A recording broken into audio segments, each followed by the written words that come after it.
راځي خلک د یو تکلیف سره مخ ته او تر اوسه پورې رابعه انیس راغله او نه چې کوم دی نو ګلراج راغله. اعوذ بالله من الشیطان الرجیم بسم الله الرحمن الرحیم. قدرمن کوتونکو زه محمد اسرار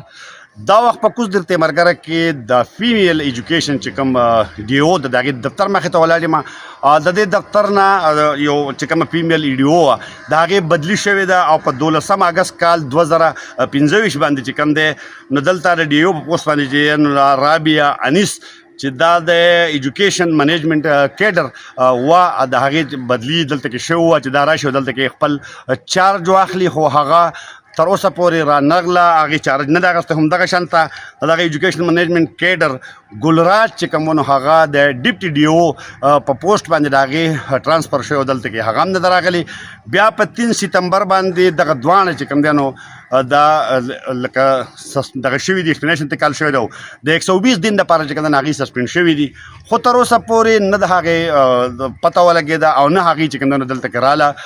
چارج یې واخیستو. حالانکه اوس هم دلته کې د دغې وجې نه چې څومره د کوز د فیمیل ایجوکیشن سره تړلې مسلې دي استادانو ته یا نور عام ولس ته، نو هغې دلته کې راځي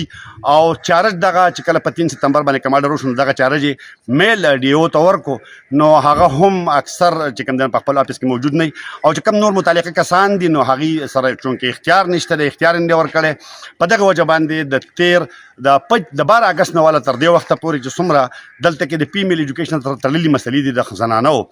نو هغه دلته کې راځي یو خوار زار کېږي په دې دومره ګرانه کې خپلې کرایه نه لګي. اکثر خلک پکې چې کوم دی نو سپیشل ګاډی وکړي، عام ګاډي نه وي او زر دلته کې یا میټینګ یا بل څه چې کوم دی نو راځي خلک د یو تکلیف سره مخ ته او تر اوسه پورې رابعه انیس راغله او نه چې کوم دی نو ګلراج راغله. حالانکه موږ ته چې کومه دلته کې ذرایع دا وایي چې یاره په ډایرکټریټ کې اوس هم تقریبا 9 داسې زنانه چې کوم دی نو هغه ناستې دي چې هغې د ویکنډ پوسټ لپاره چې کوم دی نو په انتظار دي، خو ډایرکټریټ چې کوم دی نو هغه هم د دې رابعه انیس او ګلراج اګینسټ دغه یو کاروایي کړې، پته نه لګي د هغې څه انجام راځي او نور چې دی نو د دغه په کار خو دا وه چې دغه 9 اوس هم د اویټډ ویکنډ پوسټونو لپاره چې کوم دی نو په انتظار دي. په کار ده چې په هغې کې څوک چې کوم دی نو هغه راولېږي که ډي او نه راځي نو په کار ده چې ډیپټي ډي او راشي، خو چې دلته کې د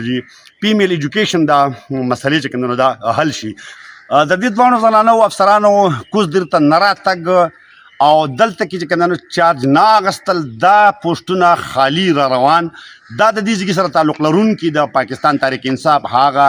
ایم پی ایز 15 چې په هغې کې یو وزیر هم دی، یو پکې چې کوم دی نو مشیر هم دی، د هغې په کارکردګۍ باندې چې کوم دی نو سوالیه نشان دی چې 15 ایم پی ایګان په خپل حکومت کې او په دې کې ناکامه دي چې خپل